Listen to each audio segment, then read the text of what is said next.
하루를 시작하며 함께 기도합니다. 전능하시고 영원하신 주님, 주님께서 지난밤 우리를 은혜로 지키시고 안전하게 보호하시사 새로운 하루를 시작해 하셨습니다. 오늘을 시작하며 주님께 기도하오니 밤과 같이 낮 또한 우리를 보호하시어 주를 잊지 않게 하옵소서. 오늘 하루 모든 어려움 속에서도 주를 바라보게 붙들어 주시옵소서. 하루의 시작을 주님과 함께 열어가오니 오늘 주님께서 우리와 동행하심을 기억하게 하는 일용할 은혜와 사랑, 이 말씀을 통해 깨닫게 하옵소서. 우리 주 예수 그리스도의 이름으로 기도합니다. 아멘. 오늘 이 아침 주님께서 우리에게 주시는 말씀은 요한계시록 12장 1절부터 6절의 말씀입니다. 하늘에 큰 이적이 보이니 해를 옷 입은 한 여자가 있는데 그 발 아래에는 달이 있고 그 머리에는 12별의 관을 썼더라. 이 여자가 아이를 베어 해산하게 되매 아파서 애를 쓰며 부르짖더라. 하늘에 또 다른 이적이 보이니 보라, 한 큰 붉은 용이 있어 머리가 7이요 뿔이 10이라. 그 여러 머리에 7 왕관이 있는데 그 꼬리가 하늘의 별 3분의 1을 끌어다가 땅에 던지더라. 용이 해산하려는 여자 앞에서 그가 해산하면 그 아이를 삼키고자 하더니 여자가 아들을 낳으니 이는 장차 철장으로 만국을 다스릴 남자라.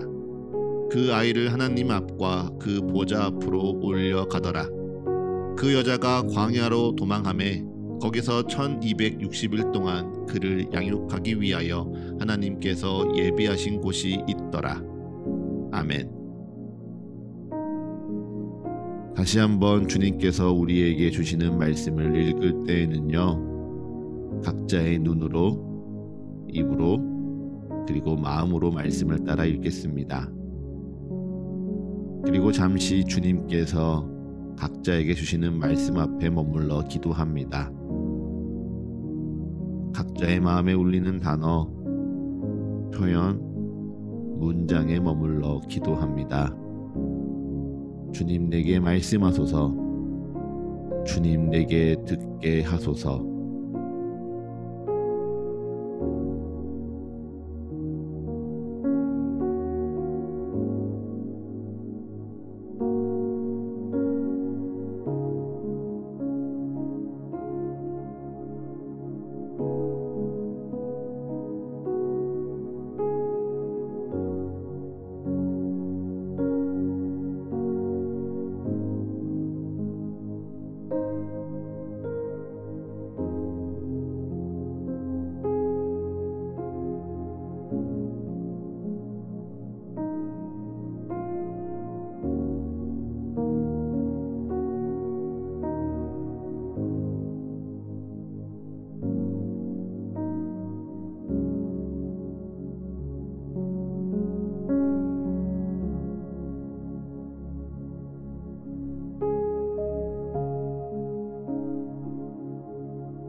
요한이 하늘을 보매 환상이 계속됩니다. 요한이 자기가 본 환상을 계속해서 기록하는 겁니다. 요한이 환상 가운데 환승관에 보여주고 일어난 장면들을 기록하고 있는 겁니다. 왜 이렇게 환상임을 강조합니까? 이러한 일들이 안 일어날 것이라 위로하는 게 아닙니다. 다만 이러한 일이 언제 일어날지 역사적으로 계산하지 말라는 겁니다. 요한계시록을 잘못 이해하는 이들은 자꾸 이 날수를 계산해내려고 합니다. 그래서 하나님이 이 땅에 심판을 내리는 날이 언제라 나를 지정하고 알아내는 것이 하나님의 뜻을 깨닫는 것이라 착각하지요. 그렇게 성경을 오독하기에 좋은 숫자가 참 많습니다. 한때, 두때, 반때라는 시간 표현도 그렇고 42달, 1260일이라는 날도 그러합니다. 이러한 물리적인 시간을 하나하나 더해서요, 어떤 사건이 7인이 떼어지는 사건이다, 이런 사건이 일어나면 7나팔이 부러지는 것이다, 역사적으로 계산하려고 하는 것입니다. 네, 분명 옳지 않은 해석입니다. 분명 요한계시록에 기록된 모든 말씀은 다 이루어질 것입니다. 마지막 날이 되면 일곱 인이 떼어지고 일곱 나팔이 불리고 일곱 대접이 부어지며 이 땅에 재앙과 환란이 임할 것입니다.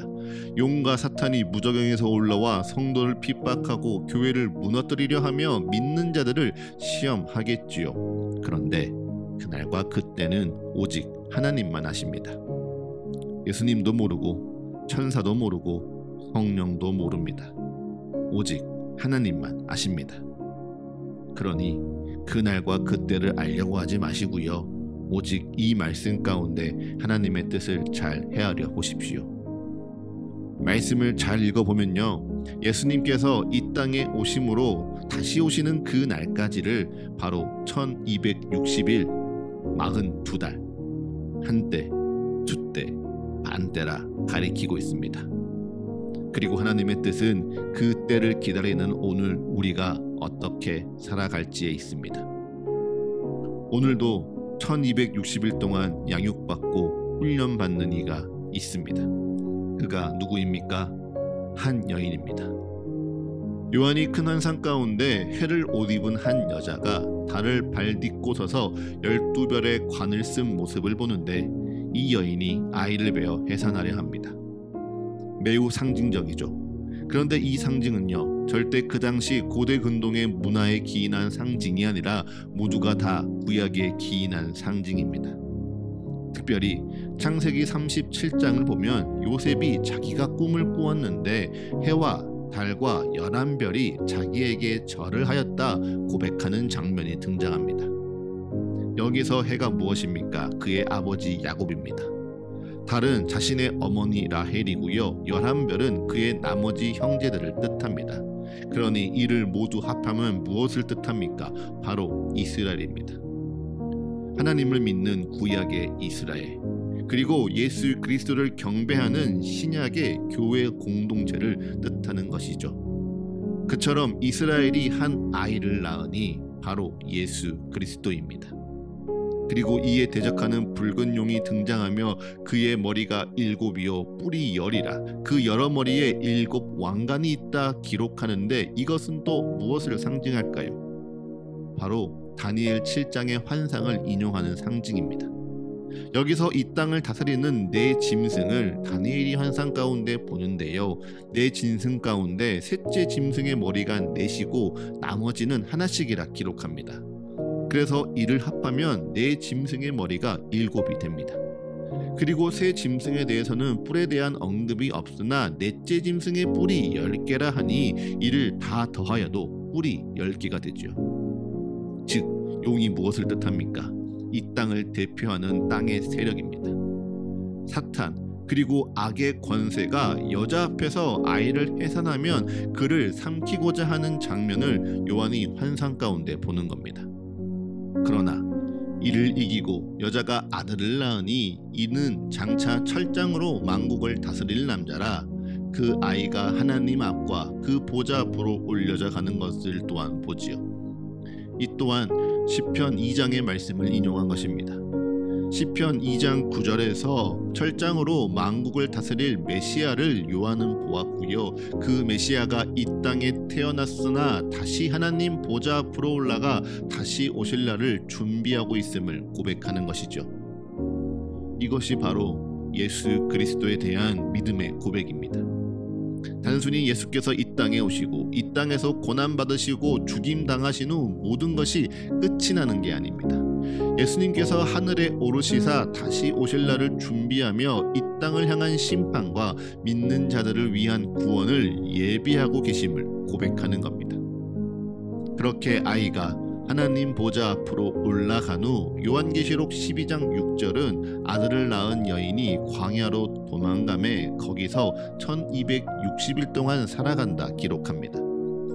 그렇다면 이 여자가, 즉 구약의 이스라엘이자 신약의 교회 공동체가 살아가는 이 광야는 무엇을 뜻합니까? 바로 양육과 훈련의 장소입니다. 이스라엘이 애굽에서 나와 이 땅의 종된 자에서 하나님의 백성으로 양육받고 훈련받는 광야가 이제 이 땅을 철장으로 다스릴 아이가 다시 이 땅에 임하는 1260일 동안 교회 공동체가 살아가야 하는 곳이라는 겁니다. 교회가 이제 광야에서 살아가며 하나님을 예배하고 하나님께 순종하며 하나님 닮아가기를 배워가는 것입니다. 광야에서 이스라엘을 만나와 메추라기를 통해 일용한 양식으로 먹이시고 그들의 옷과 신발이 닳지 않도록 지키시며 낮에는 구름 기둥과 밤에는 불기둥으로 인도하셨던 하나님의 보호하심을 이제 보혜사 성령의 도우심으로 오늘 교회가 양육받고 훈련되는 것이죠. 그러니 오늘 우리의 삶이 팍팍한 것이 이상한 게 아닙니다. 광야에서 만족할 수 있는 삶이 어디에 있겠습니까? 교회가 믿는 자들이 예수 그리스도의 다시 오심을 기다리며 사는 이 땅이 바로 하나님께서 우리를 양육하기 위하여 예비하신 광야이거늘 어찌 이 땅에 만족과 즐거움만 있겠습니까? 분명 광야의 길이 고될 것입니다. 뜨겁고 목마르고 지치고 어렵고 불편하겠죠. 그런데 그 광야를 우리를 양육하기 원하시는 주님이 예비하셨습니다. 이 길을 우리를 단련시키길 기대하시는 주님이 인도하십니다. 그리고 이 광야를 예비하시고 우리를 인도하시는 주님께서요, 우리를 단련시키고 훈련시키며 우리를 살아내게 하실 줄 믿습니다. 그러니 그 삶을 그저 기쁨으로 감사로 살아내는 서가의 모든 가족 되시기를 축복합니다. 이 길을 믿음으로 나아가며 이 길 가운데 믿음으로 서 있음을 기쁨으로 선택하는 사랑하는 주의 모든 형제 자매 여러분들이 다 되시기를 축복합니다. 성경이 우리에게 그러라 이야기합니다. 말씀이 우리에게 그리하라 말해줍니다. 이제 잠잠히 오늘날을 향한 주의 말씀을 묵상합니다. 겸손히 오늘 내게 주신 주의 마음을 고백합니다. 그리고 담담히 오늘 나의 삶을 주님께 드리며 기도합니다.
하루를 시작하는 예배를 마치며 함께 기도하겠습니다. 오늘 이 하루를 주님의 말씀으로 시작하며 주님께 기도합니다. 우리의 기도에 응답하시며 역사하시는 주님을 더욱 알아가고 사랑하는 이 하루 되게 하여 주옵소서. 이제는 우리 주 예수 그리스도의 은혜와 거룩하신 하나님 아버지의 끝이 없는 사랑과 모두를 하나 되게 하시는 성령의 역사가 오늘 하루 우리 모두와 늘 함께하게 하소서. 이 모든 간구 우리 주 예수 그리스도의 이름으로 기도합니다. 아멘.